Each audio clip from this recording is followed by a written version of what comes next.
Hi Lane, how are you doing today? I'm doing all right. How are you? I'm doing very well, thank you for asking. First of all, thank you so much for spending the time for coming on the Research Labs podcast. We are very glad to have you. Yeah, I'm happy to be here. This will be fun. This is like my second podcast, so the nerves hmm aren't really here like the first time. So it's pretty cool. Yeah. So on the Research Labs podcast, right, we try to explore ideas which are new for people who are getting started, maybe with a new technology or with media. And as we know, right, because of the pandemic, a lot of things are going digital, and I have been wanting to have a discussion about NFT since a very long time, and I'm really excited to talk to you about NFT finally. Yeah. Yeah, I think that word or that acronym or whatever, like I say that all day long, every day. It's constantly in my ear. Yeah. It's a big part of my life for the last 8 months. So yeah, Hmm. So when you say it's a big part of your life, I think we should start with, how you got started in the NFT space. And if you would like to share us a little bit about your background, like where you come from and how you got started, that will be really convenient to get started. yeah. I guess like I started making art, or I started learning how to make art, 3D digital art, December 2019. And then, the pandemic began like 2020. Yeah, like right then. So I don't know. I just was making artwork, and a friend of mine, his name's Glass Crane in the art community. He was doing NFTs, selling his art as an NFT on Super Rare. And I was like, maybe I could get into this and just see what happens. So of course, Super Rare was not an option at this time for me, but I posted or minted my first artwork on Rarible in October 2020. So it sold on November 6th. I'll never forget that date. I guess it was the first one that ever sold. Like Yeah. $117 at that time. Ethereum was Wow. like $500, so 0.25. Yeah, so pretty crazy. 0.25 ETH. And then I just 0.25 ETH, yeah, it was $117 in November 2020. Yeah. Wow. Yeah, pretty crazy to think about now. But yeah, so I just it motivated me, and you know, I just kept making artwork and doing my normal thing, and then you know, kept posting artwork on for NFTs, but learning how to make art, 3D art, that whole year of 2020 while working a full time job.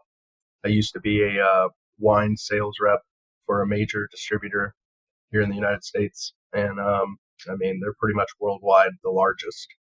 And yeah, I just sacrificed my social time to learn how to make art.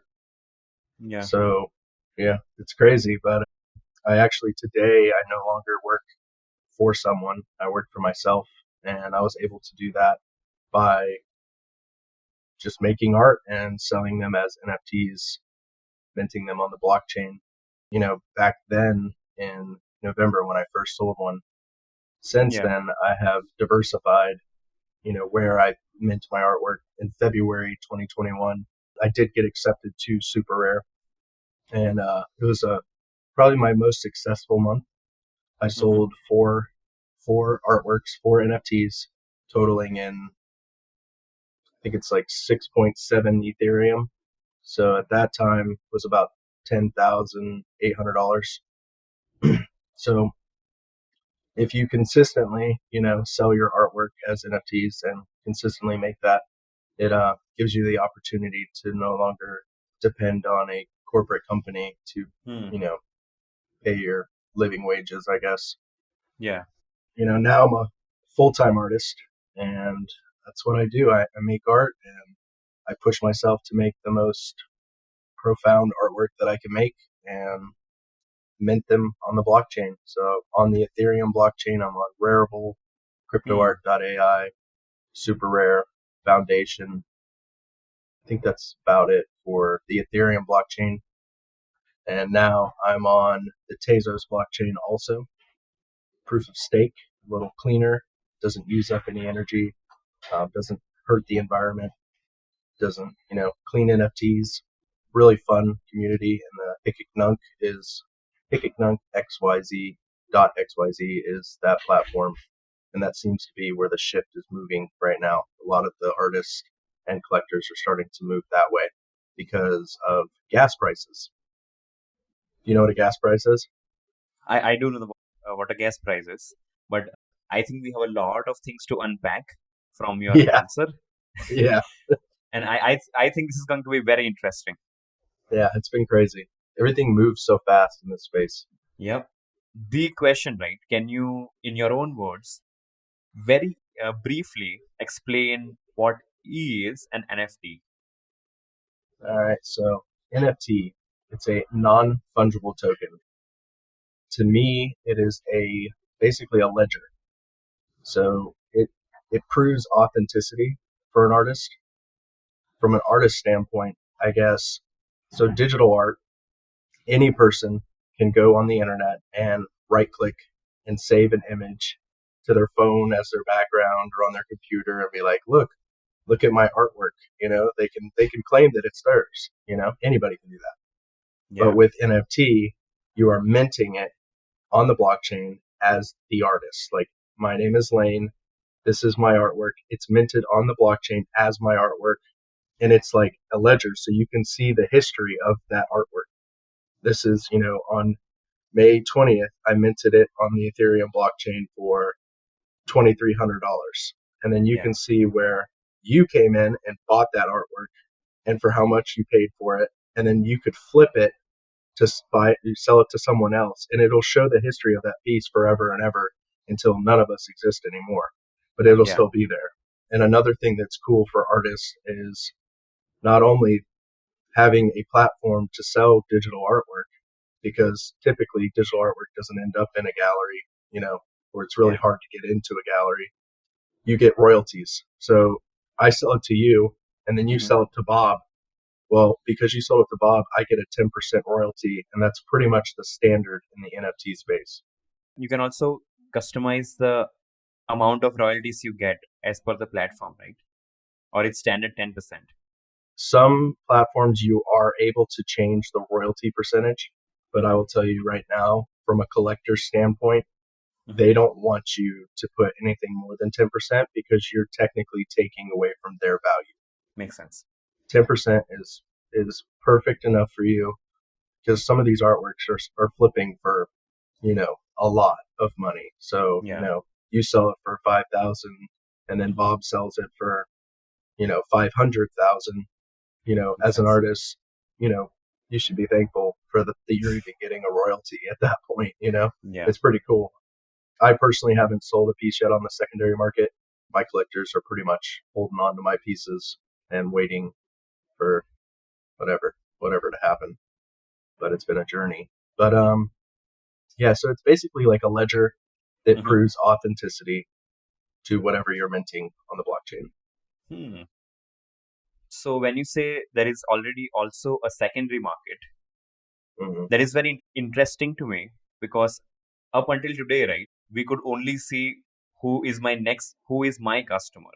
I could never Hmm. figure out, who is the second person in the chain who is buying whatever I'm producing as a digital artist.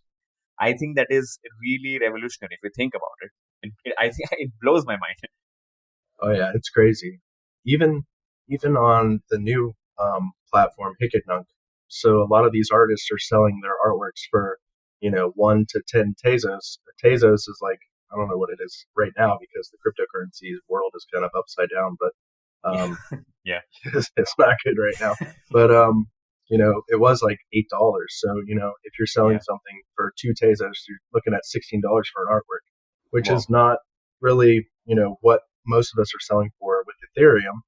But someone, it's giving other artists an opportunity to buy from their friends that are artists that can't afford their work on the Ethereum blockchain, and then they're able to flip it on the secondary market on Ticketnut and for like Oh, 200 Tezos. So you're getting the secondary market on Ticketnut is crazy. So I it's pretty see. cool. And Hikitnunk is like a new platform, right? And I think the Yes. last time we talked, you explained me why it is getting more and more popular amongst the artists. Could you tell us more about the platform? Yeah, so Hicketnunk, the owners of it are based in Brazil, or they're from Brazil. It's on the Tezos blockchain. So unlike Ethereum, Ethereum is proof of work. So you have miners who are mining those coins. So like every time you make a transaction on the Ethereum blockchain, there's a group of miners that are putting that information on to the blocks, onto the blockchain. So that's why there's a price, because so much energy that they have to use to put it on the blockchain. On Tezos, there's bakers. Technically, they created that term. They're baking the blocks, but it's proof of stake. So whoever holds, in Tezos kind of ultimately makes the decisions for that. The gas price on Tezos is like under $1. Wow.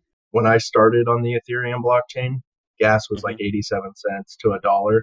And then I think in like December, it went up to $7, and all of us artists lost our minds. We're like, what is this? Like, Yeah. I'm not posting this. I'm not paid $7 to post this art piece. And then you fast forward to today. I think Yeah. yesterday morning, someone told me that gas was eight. It was an ETH to mint to buy something. Oh, A collector was paying an ETH to collect something that was worth an ETH. interesting. So they're like paying $1,800. Like, no. Like, if you Yeah, become a new artist, if you're a new artist in this platform, there's no way you can afford to pay an ETH to put your art on the blockchain. that makes sense. So where do you go?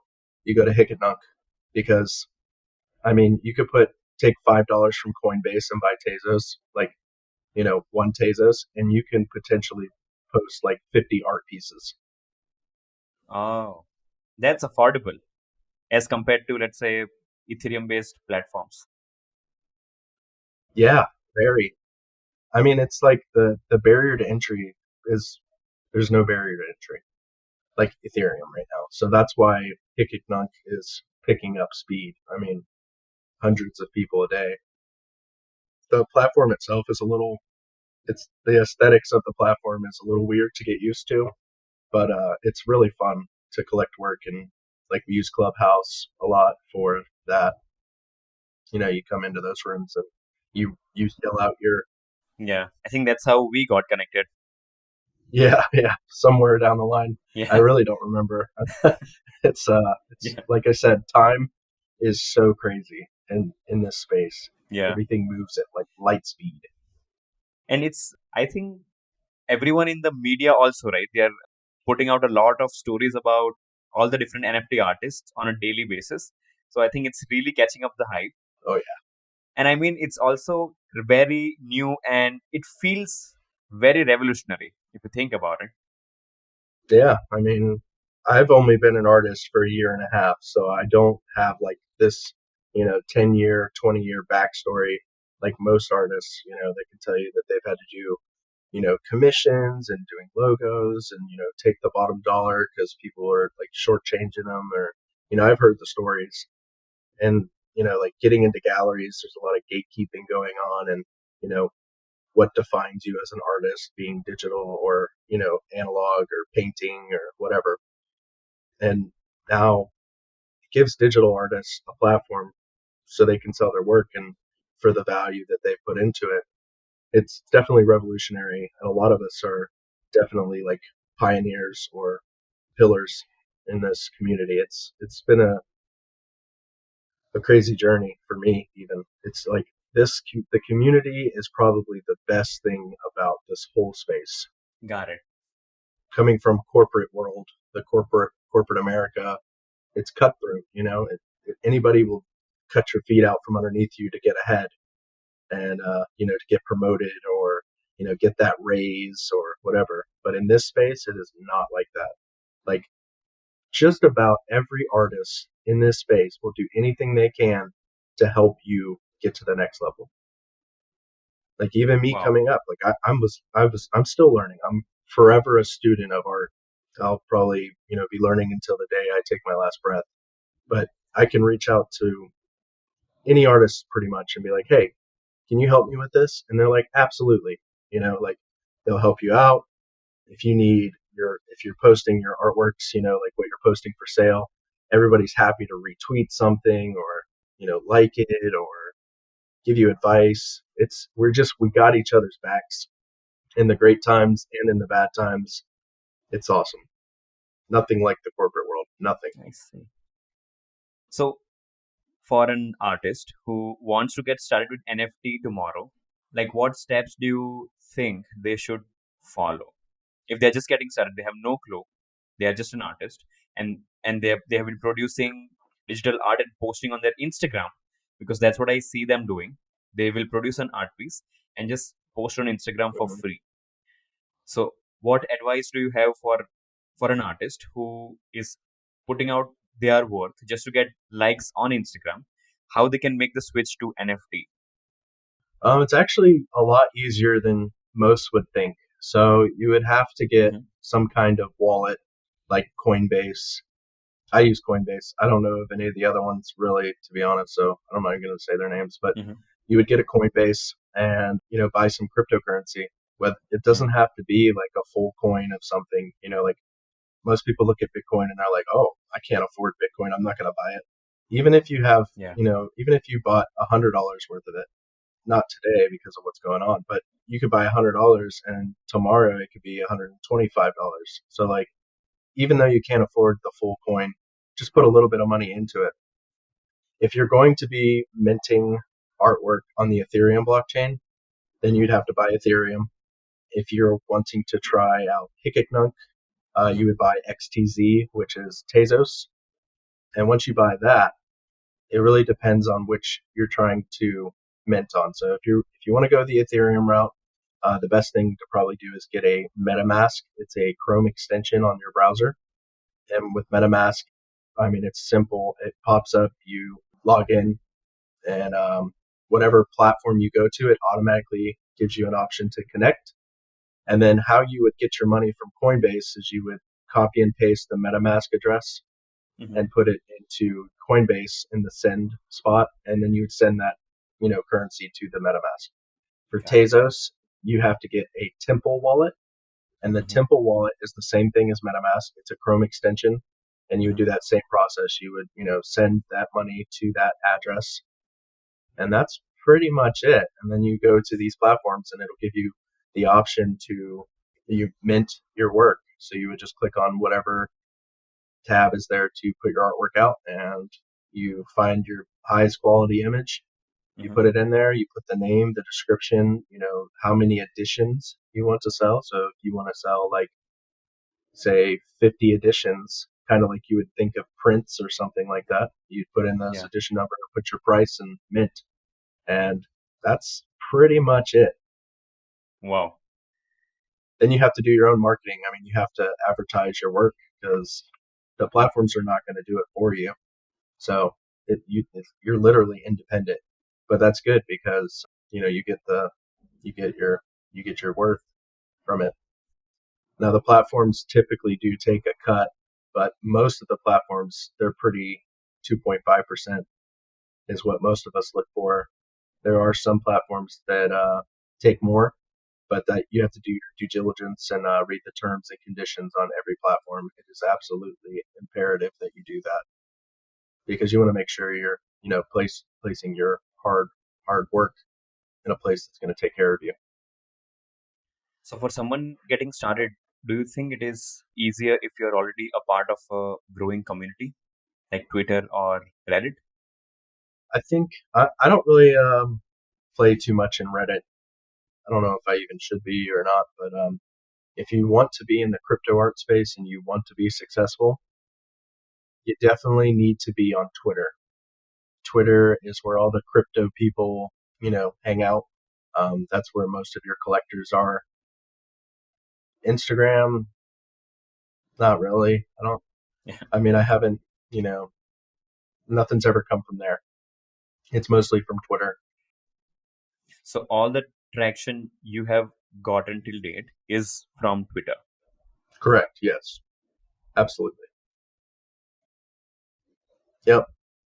And if someone like a collector buys your work or bids on your work, you, if they have the same username on the platform and they do on Twitter, you can just find them and you can reach out to them for the first time. I feel like That's the craziest thing. You can have relationships with your buyers, and Wow. the buyers have relationships with the artists. I mean, I think about like even being a kid, like you have your favorite, you know, actor or favorite sports player. You can't reach out to them, Yeah, like they're you're not they're virtually inaccessible for the rest of your life. pretty much, yeah. And with this, it's not like that. So, it's it's pretty insane that you can have those relationships, but it's great because it's great feedback. You have someone that loves your work, you can understand what they like, and not necessarily, I don't cater my artwork to any specific person. I just make what I want to make, and that's just the way I roll. But if you see like a trend with somebody that really likes certain things, you be like, hey, I'm getting ready to release this artwork. What do you think of it? And it's cool to kind of get that feedback from someone who does purchase artwork, because artists, they're going to give you feedback and nitpick you and show you things you did wrong, and but it's fun. It's good learning. And some artists are collectors as well. I'm a collector. I mean, it's addicting, especially when you build these relationships with all your friends that are artists. You want their work also. I've purchased a lot. So it's a close knit community. You put out work, they buy your work, and you buy their work. Oh yeah, definitely. Like Nice. coming up through the space, like once I started having success, like selling artwork over $1,000, yeah, I definitely give back to the community. Like I have a little saying, I guess I made up to myself: treat your community as you would like the community to treat you. Very powerful. If I'm going to the moon per se, I'm bringing everybody else with me. Like I like having my friends around me. It inspires me to work harder and push the limits, even if it does break my computer. But yeah, it's a lot of fun. And Yeah. I wouldn't be here if it weren't for half of them. So I definitely like to give back. Yeah. So you just talked about that you produce work that you feel like producing. Do you think you can tell us a little bit about your process? Like, how do you come up with ideas? Are you like playing with multiple ideas at once, or are you only working on one at a time? Like, how do you go about So my artwork is starting to go through a transition at this point, but typically I was a 3D static artist. So I was making 3D artworks and then rendering them in a two-dimensional form, technically, like a flat image, just no animation, just a still. But my artwork is typically futuristic, psychedelic, surreal, a lot that has to do with like psychedelic experiences and robot, alien, android esque, like cyborg. it? Just I don't know. It's just fun for me, and I really like that aesthetic. But now, as I have progressed in my skill set, because like I said, I've only been an artist for a year and a half. So Yeah. I'm still surprised. I'm still processing it. yeah, I hear that a lot. Actually, it's I mean it's crazy to me. I don't even know how. I don't know. I guess I've always been an artist my whole life and just stumbled across it. I don't know. I don't know. It's the weirdest thing. I don't. I still. It's like I guess quitting my 5 year job, the 5 years that I was there, and quitting that just to do this is when I was like, all right, I'm an artist. Like I really am an artist. Because like you would a year and a half ago, if you would have said Mhm. to me, hey, you're gonna make some good money by selling your own artwork, and I would have laughed at you. Get out of here! And so would my whole family. Like my whole family in the beginning, they were like, I didn't know that was your artwork. I thought you were just like sharing someone else's artwork because I use my Wow. middle name instead of my full name. And I was like, Uh-huh. no, that's my stuff. Like I'm making that, and yeah, Yeah. it's been a wild ride this last year and a half, being a sponge and learning everything I can. But yeah, now I'm moving towards full production animations. How long do you think it took for yourself, right, to realize, oh, wait a minute, I'm not the sales guy anymore. I'm an artist. How long do you think that took? The whole year and a half. Like I don't know. I just started like learning it as like a hobby. So like I was just doing, Mm-hmm. it was something to do in my off, because we had the pandemic, so we couldn't do anything anyways. I still worked every day. I didn't have a job where I was laid off or, so I was still working 40 hours a week or more because, there's nothing to do. So everyone's drinking alcohol. And I just happened to work for the company that has 90% of all the brands that everyone drinks. So, and I worked for like giant Yeah. grocery store companies with their liquor stores. So yeah, so I still worked every day, and then I just would come home and just study YouTube tutorials and ask other artist friends and my friend that got me into it, and I sacrificed, Yeah. whatever I could, whatever time to learn. And I'm proof that if you put your mind to something and you want it bad enough, you definitely can do it. It can be done. You have to do it. Hmm. You have to want it bad enough. And I was so obsessed because it's so much fun, and it's a form of meditation. I mean, it helps me with my emotions and any mental situations that happen. It's like my therapy. So yeah, I mean, I'm addicted to it. I love it. I mean, I can sit here all day and do it. Um, I do that actually. Hmm. So yeah.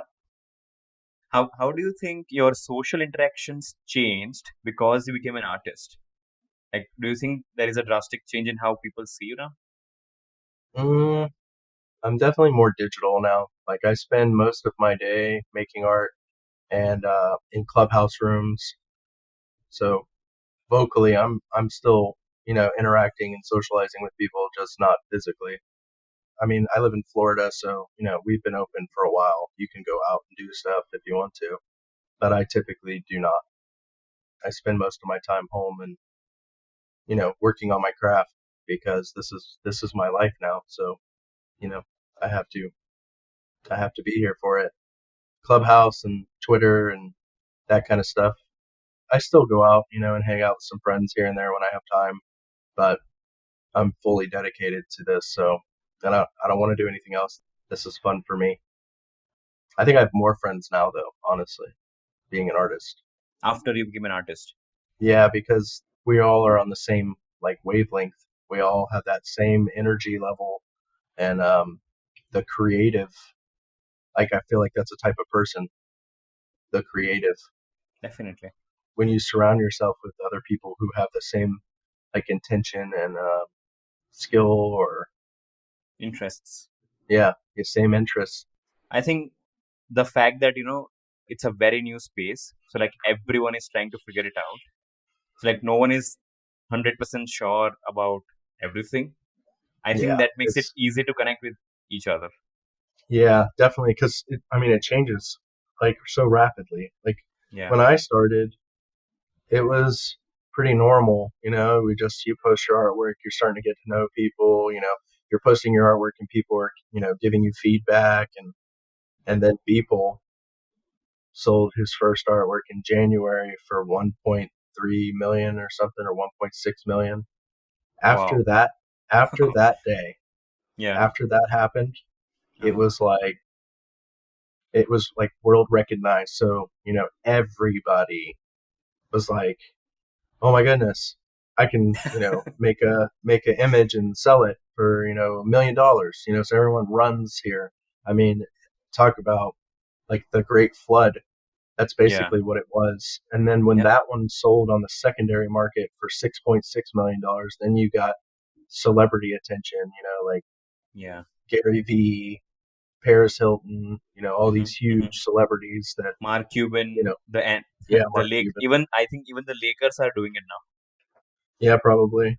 Yeah, I mean, you got Nifty Gateway that's doing these humongous, drops with open editions, and Maker's Place, now Christie's. You got the NBA Top Shots, that Yeah. big major corporations getting involved in it now. So it's definitely changed the landscape of the Hmm. community because you have these high tier people who are already well established, and it's flooded a little bit of the market for some of the smaller artists. But I think that I think that we'll be okay, and we'll all prevail through this, especially through this cryptocurrency thing that's going on right now. Locked up everything. No one's buying work right now. I mean, some people are selling, but as far as the Ethereum blockchain, it's kind of, like a little dry spell right now, shaking Mm-hmm. out people, and the weak will be leaving, Mm-hmm. and the ones that have been here the longest and will still be here. And but Hickok is wide open. It's still moving. There's nothing stopping Hickok. People are selling work. Every single person selling work. I mean, I sold 2 pieces, 3 pieces yesterday on Hickok, Wow. and I'm using my value from the Ethereum blockchain.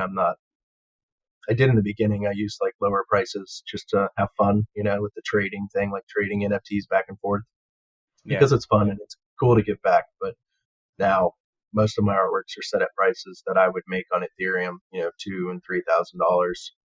So yeah, but it's this whole space is rapidly fast. We don't know. I mean, tomorrow it could all change. We don't know. We have no idea.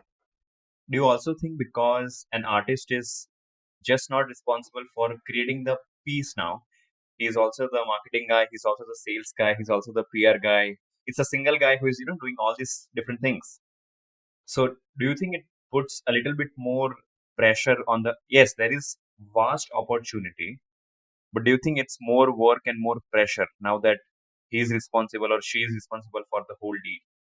Absolutely. So that's like a good thing to say to somebody coming into the space. Like, don't think that you're going to come in here and take your 1920 by 1080 image or animation, post it, mint it on the blockchain, make one post on Twitter, and everything's going to sell. It's not going to do Yeah. that. You have to put in the work. You have to get your name out there. Nobody knows who you are, and we're not. You don't just pop up on Twitter and everyone's like, "Oh my goodness, let me go buy this." No, it doesn't work that way. Yeah. Nothing's easy. It's not a get quick or get rich quick.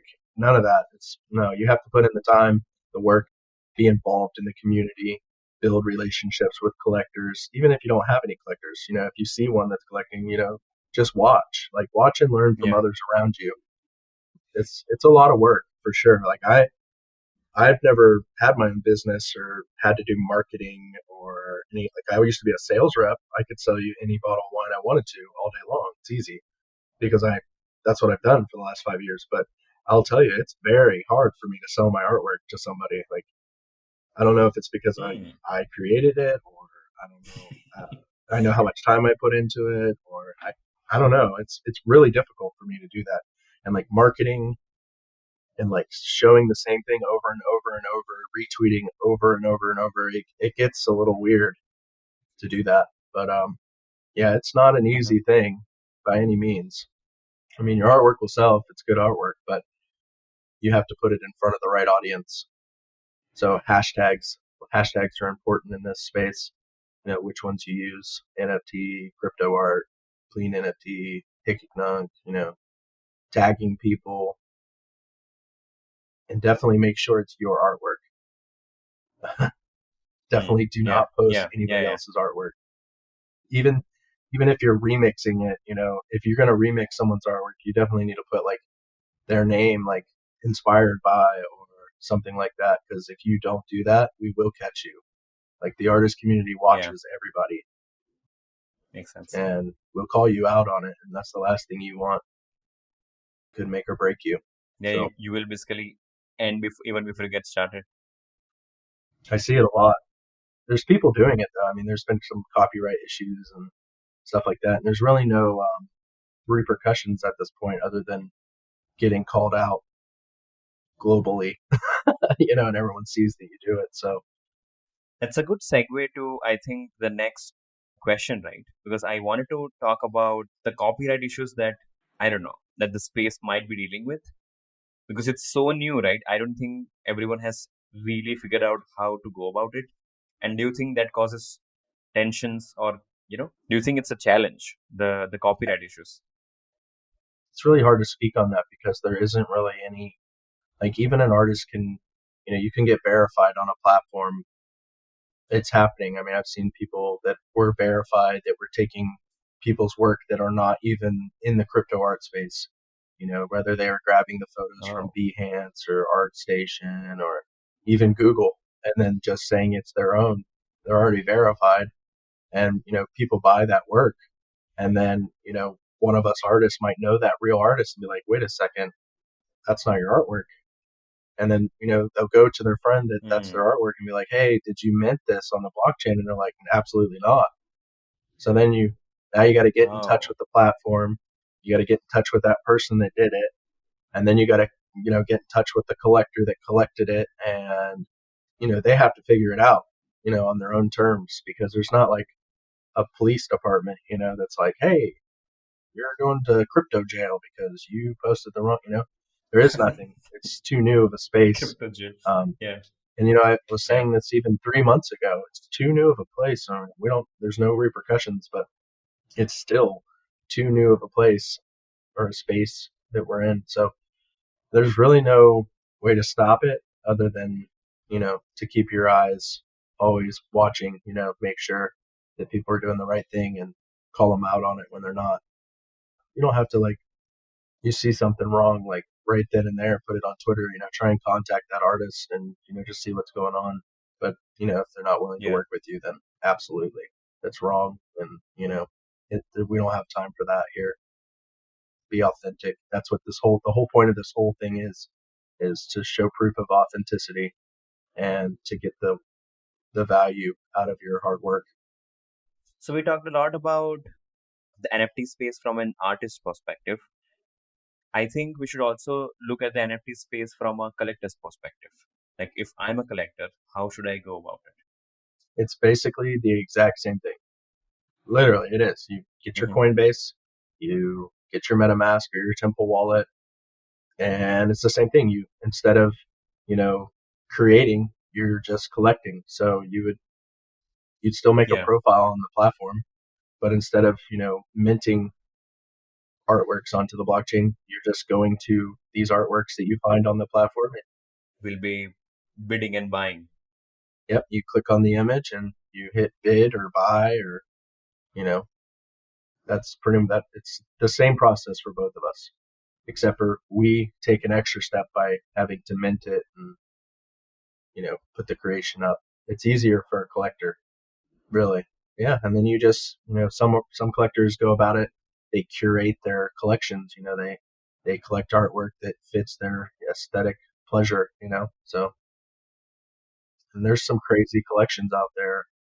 It's super rare. There's some if you go to some of these collections, like you click on, you'll see like in the activity feed, you can see where someone bid a certain amount on something. Well, you can click on that person's profile and you can see their whole collection.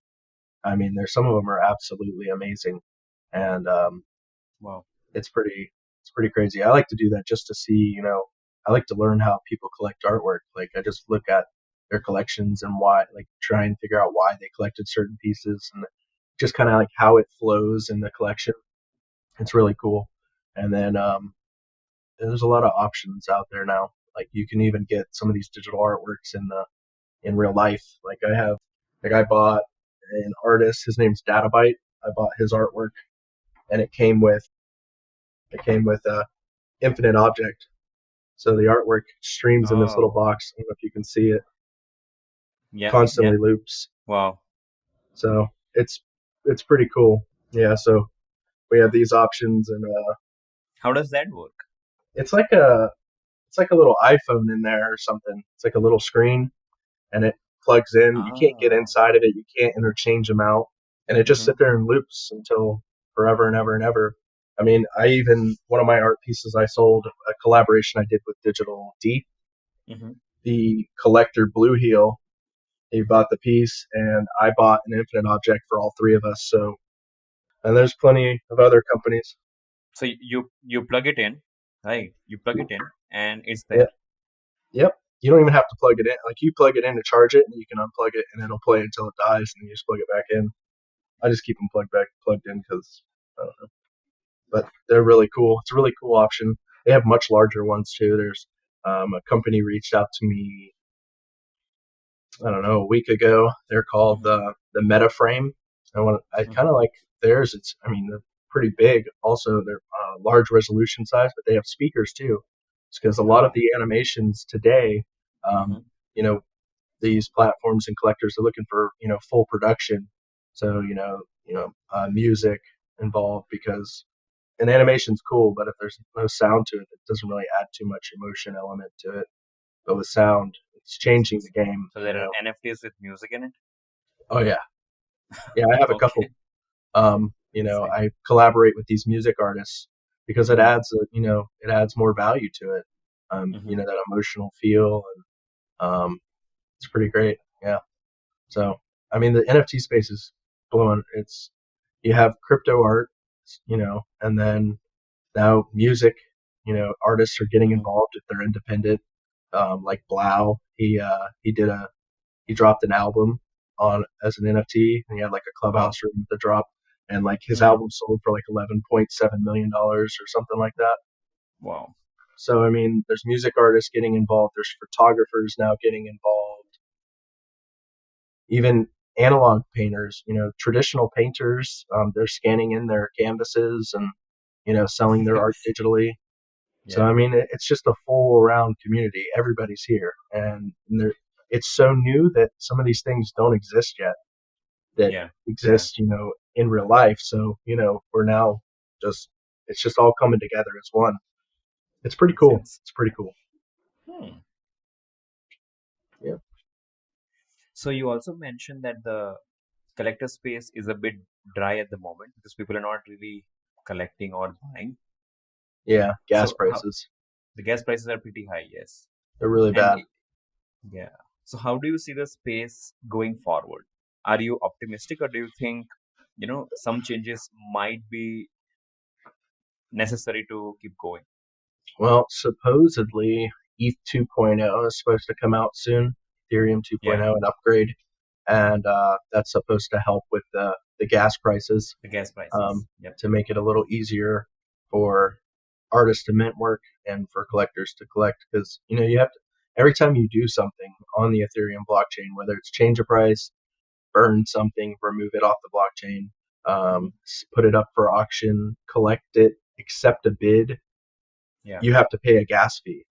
And yeah, like I said in the beginning, when I started, I was paying 87 cents, a dollar, whatever, and then it went up to $7, but then hmm, it went to 14, then it went up to yep, 28, and then it stayed at like $30 to $40 for a little while, and we're like, I guess this is the new normal now. Like this is what we're having to pay. But fast forward to February when I got onto Super Rare, my Genesis art piece that I posted on there, my first one. It's usually hmm, the most important art piece.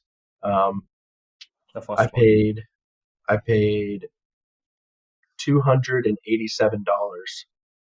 to put that art Ouch. piece up. Yeah, it was Interesting. like I actually had to trade some Bitcoin that I had saved up, um, Hmm. just to get the ETH to pay that fee. Yeah. But it's different on Super Rare because like on Super Rare you typically sell artworks for $300 to $500,000. There's artwork selling on there for Hmm. $800,000. So like if say you pay $300 to mint something on there, it's not that bad because you're gonna make probably you know 25. Like I made $2,500 off that art piece, so the 287 wasn't so bad to me then because I Makes made sense. But at Hmm. the end of the day, if you think about it, if I was just paying 60 cents or something like I'm paying on Hicketnut, I would have made that much more. Makes So sense. there's no overhead on Hicketnut like there is in Ethereum. I mean, I've paid almost over $7,000 in just gas fees on the Ethereum since I've started in October. So Makes on sense. Hicketnut, not having that gas fee is Hmm. pretty awesome. I mean, you have one still, but you're talking But about it's 30 very cents. minimal. Yeah. Yeah, it's nothing. Like you don't even bat an eye at it. You're like, I don't care. Click, click, click, click, click. Okay. You don't even care. Doesn't Yeah. matter. Do you think the perceived value of an art piece is a little bit different if the same art piece was, for example, uploaded on Hicketnunk or Super Rare or Rarible? I think it's up to the artist really. I Mm-hmm. don't think so. I think that if you're selling, or like me, for example, I think that if I'm selling an art piece for $2,500 on Super Rare, that I Mm-hmm. should be able to take that same quality, go Mm-hmm. on Hicketnunk, and sell for the Mm-hmm. same value. Now, whether it Mm. gets purchased or not, I don't know. I don't know. I don't know if that. That's a I different don't know. story. Yeah. I don't know if those type of collectors are on Hicketnunk yet. I know that there has been some. some really big sales on Hickok, Mm-hmm. like 700 Tezos and 1,000 Tezos. There's been some big artists that have, hopped over and sold their Mm-hmm. artworks for a lot, but it's Mm-hmm. still very new. We're talking about 2 months. I think Okay. Hickok's only Yeah. been around for, so it's very, very new. Super Rare's been around for like over a year now. Mm-hmm. Some of those platforms have been around for a while. So, but I think that you definitely should, bring your value over to Hickok like that when you first get there. If you want to do like, 25 editions at 2 Tezos to give artists or collectors a chance to get your work that they couldn't Mm-hmm. normally afford on the other side, I think that's nice to do. And it's also a lot of Mm-hmm. fun. But I think that you should definitely tier your value up as you go and get your Mm-hmm. worth, get what you want to get. The right collector will come. All it takes is one. So one collector comes by and sees your work and loves it. They're going to pay whatever they want to pay to, get it. Typically, though, most people are selling for very low prices, but are also probably the first time they've ever minted, or they're just playing the game because it is fun. Trying to get started. Mm. Yeah. Mm-hmm. So if an artist is getting started, it's probably a good idea to have multiple art pieces even before you mint any of it, right? Or you can just get started with one.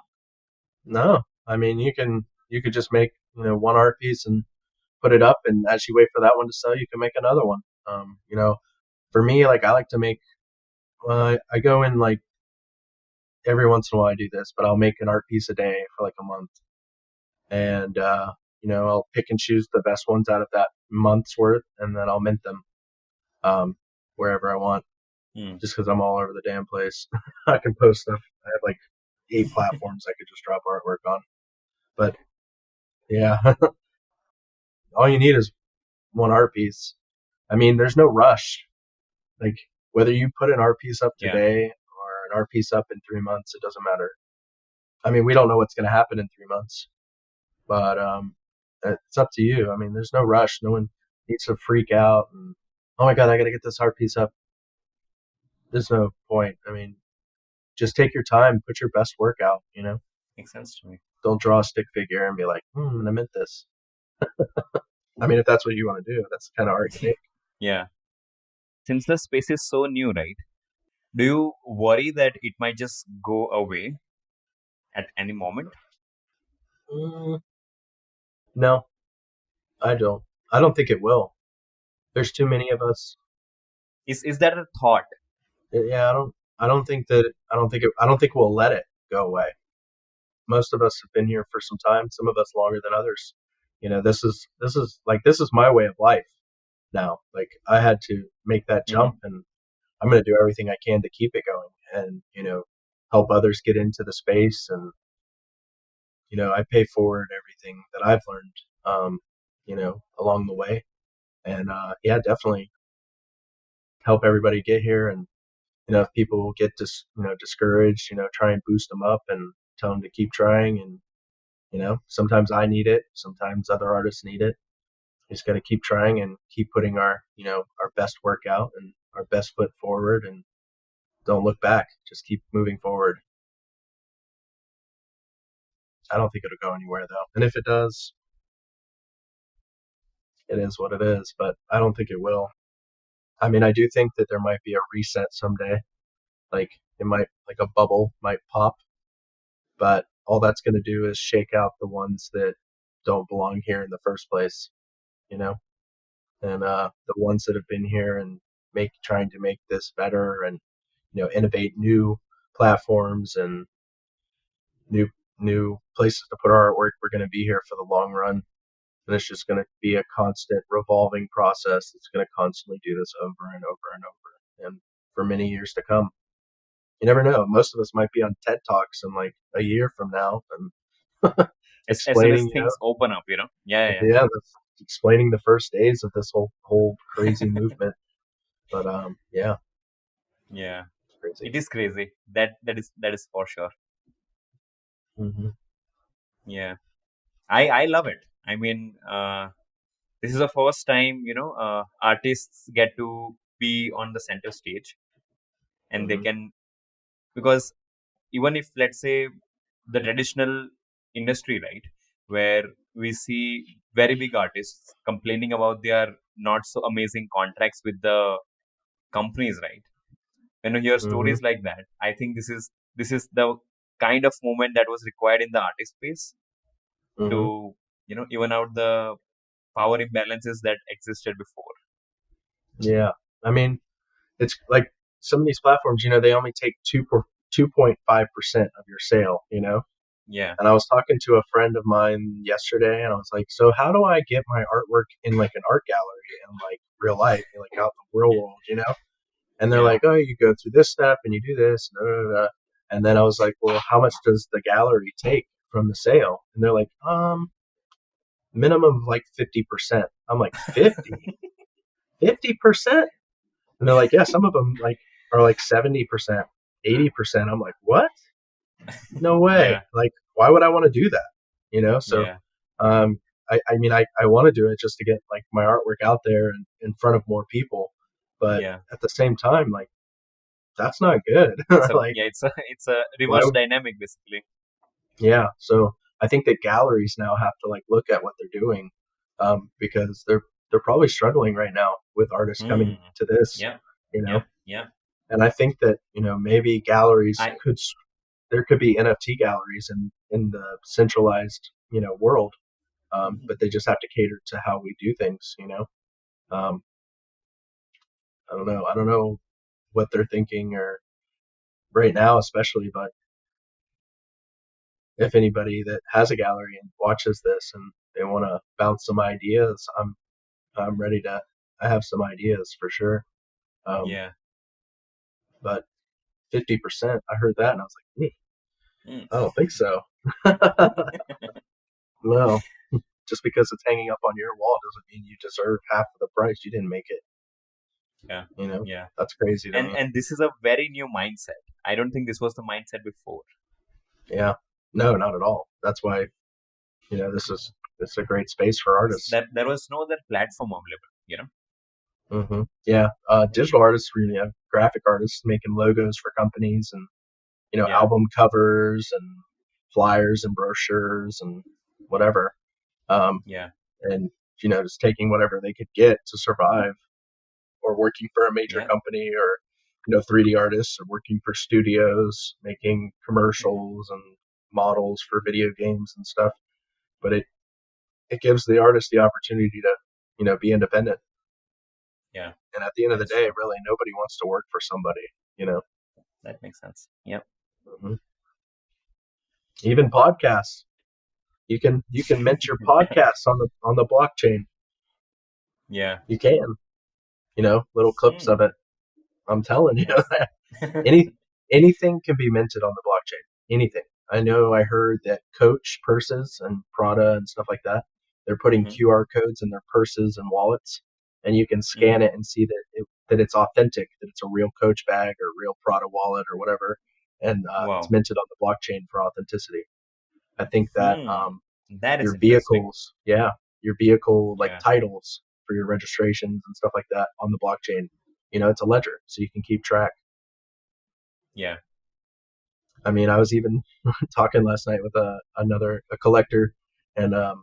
we were talking about like if you got married, you could put your marriage certificate on the blockchain, and then if you decided you want to get divorced, you just burn it. you know, so Yeah. anything Uh, can happen. I mean, it's the space. I mean, I know there's somebody that like writes love letters to their wife and mints them on the yeah. blockchain. So you talk about their grandkids can come onto the blockchain and track down those love letters and see what grandpa was With writing to with them. the exact timestamps. Yeah, exactly.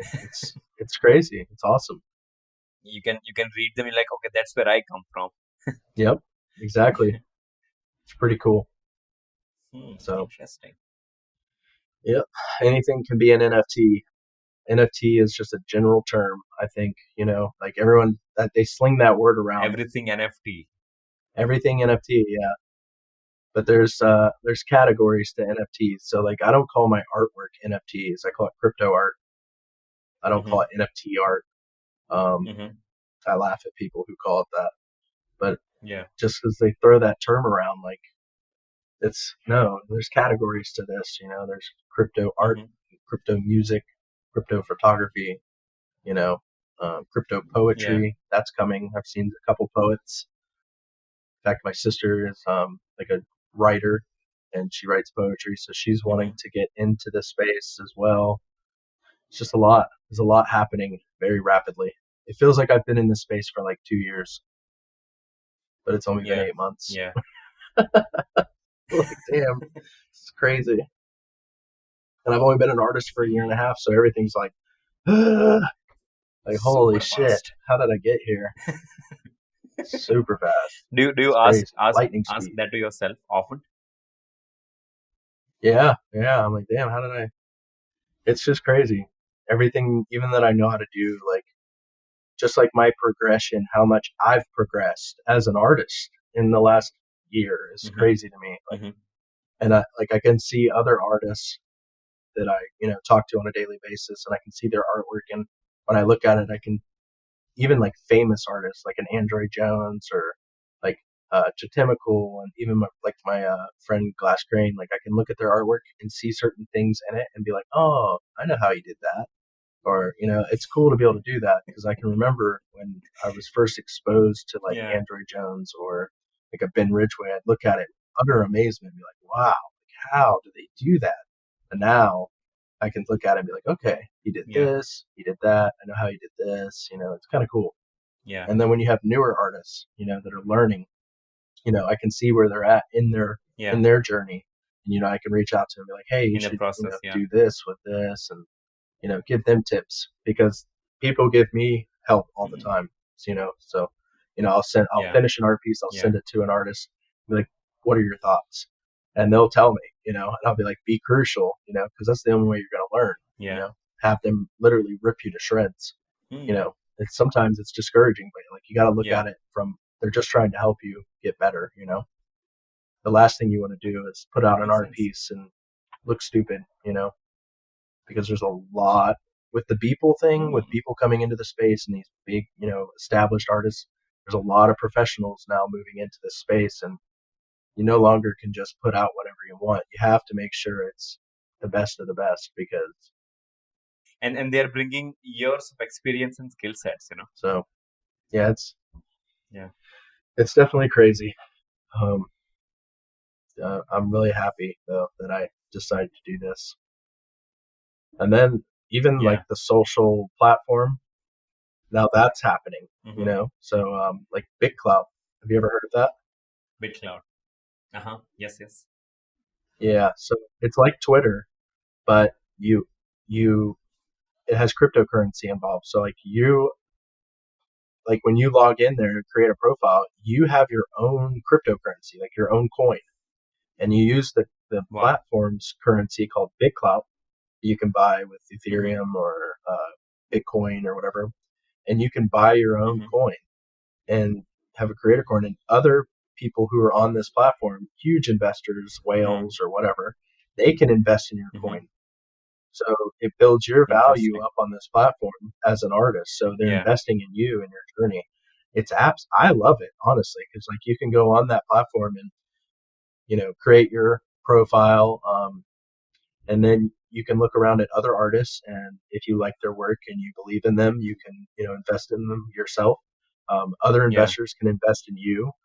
You can get Mm-hmm. you can socialize with people who are also on the same wavelength or on that business wavelength, so you can make these incredible projects to help communities or yourself or their business. Or it's been a really good process for me. And then I've been kind of like intertwining the both worlds, like crypto art and BitClout. So creators on BitClout that don't know how to do NFTs, helping them make NFTs, and then Yeah. people that are artists in the NFT space, getting them on BitClout so they can have their own little place to interact with investors and stuff. So it's been pretty cool. And you can like Hmm. when you like a post, you can like give them diamonds, and Mm-hmm. it takes like a percentage of your coin. So you're like giving them some of your value, Makes sense.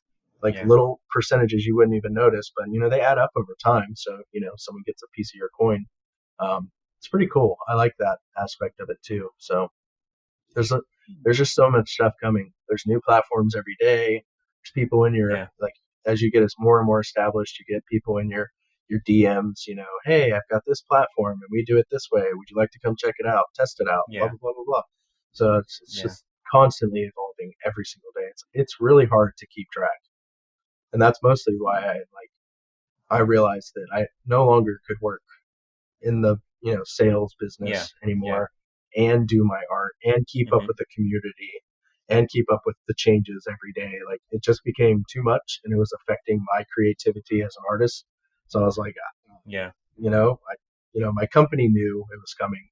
They Yeah. noticed that my heart was not just wasn't in it anymore. How And I was how did they react to this? they were How um was mm, so the company, they noticed that I was doing, the artwork, and plus, I'm proud of it, so I talk about it. Yeah. They just wanted me to do what I love to do. Like, it doesn't make sense to wake up every single day and dread going to a place to work to make money to pay your bills. It, life's entirely too short. Like, Yeah. I'm 33 years old.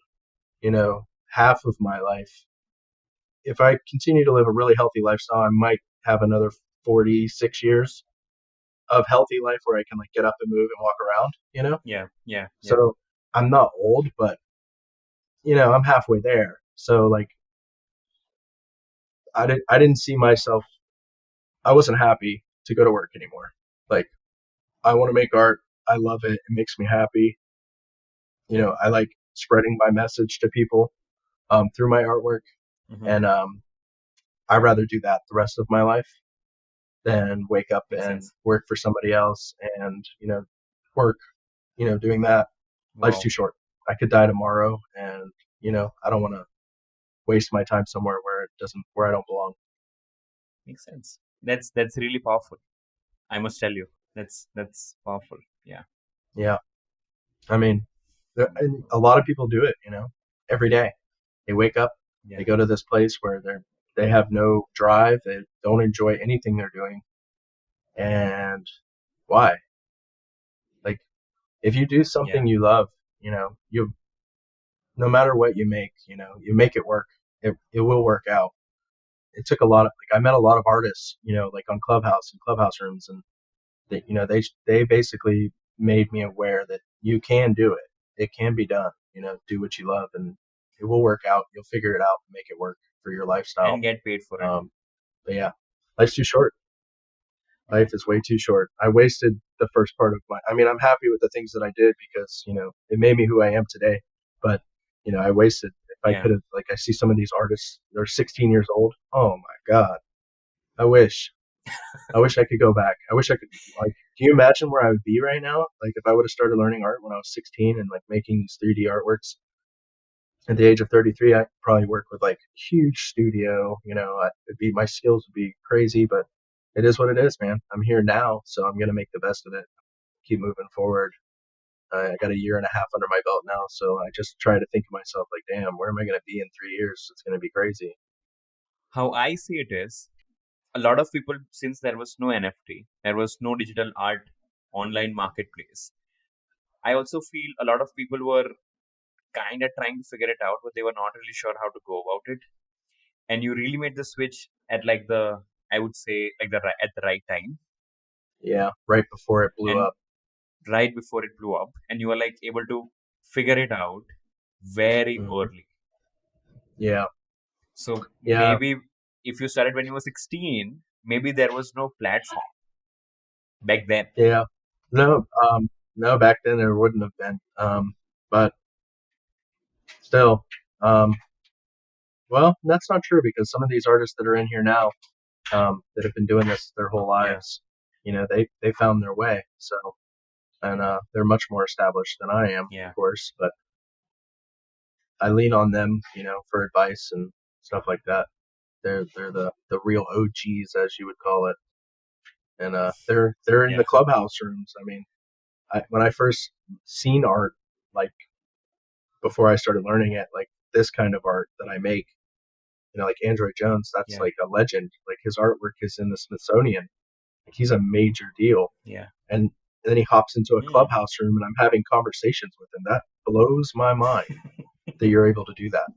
Yeah, I can Clubhouse totally changed the whole imagine. Yeah. dynamic of this whole space. Yeah, it's crazy. I mean, Yeah.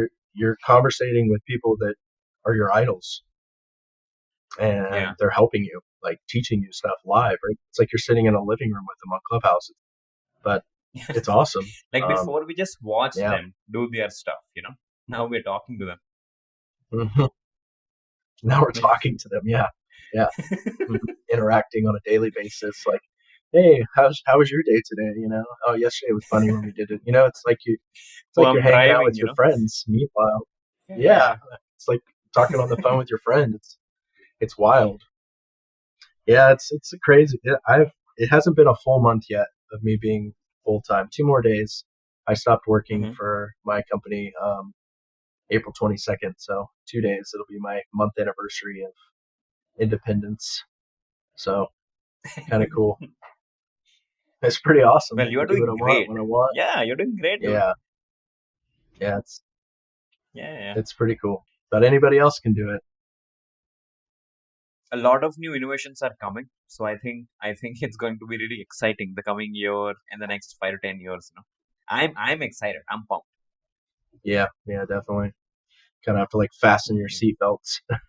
You don't know what's gonna happen. It's crazy. It's a lot of And fun. keep your eyes But I wide would open. say, yep, don't be complacent.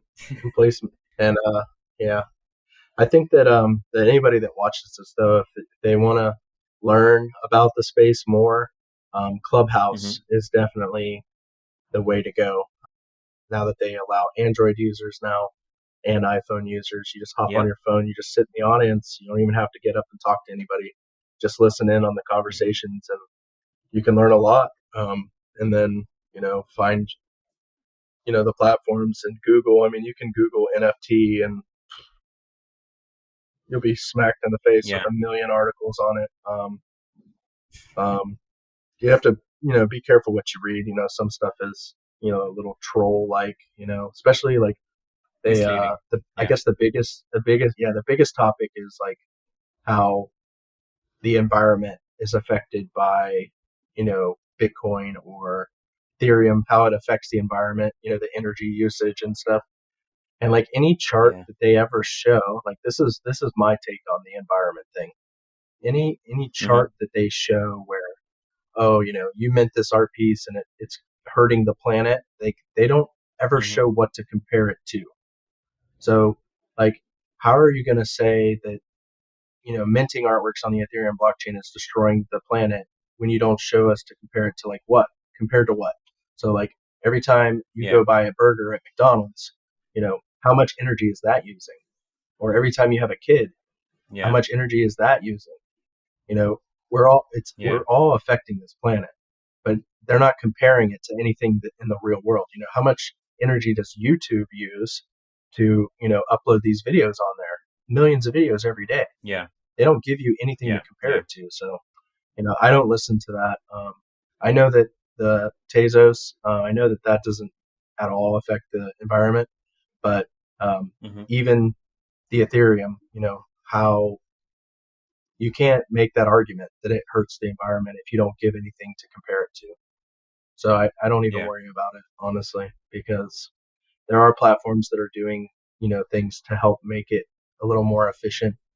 But, you know, everything else in the world is causing issues too. So Yeah. it's going to take time Mhm. to fix those things. But still, I don't think that it's affecting the planet as much as they make it out to be. They're just hating. They don't want anybody to be successful. And I also think a lot of it is clickbait, you know, because they're making money out of it. So they Of will course. want to Yeah, write stuff that people want to click on. exactly. Yep. And bad news sells a It's, lot. oh, yeah, of course. Yeah. That's why I don't, Yeah. if you want to know information, you need to get it from the actual source. Don't get it from the Yeah. media or, someone that doesn't even do it. I do it every day. I'm in this space 24 hours a day. this is my life now. I had fun. This was fun. I'm glad you gave me the opportunity to come and speak here. It was an honor to have you. It was really fun. I learned a lot.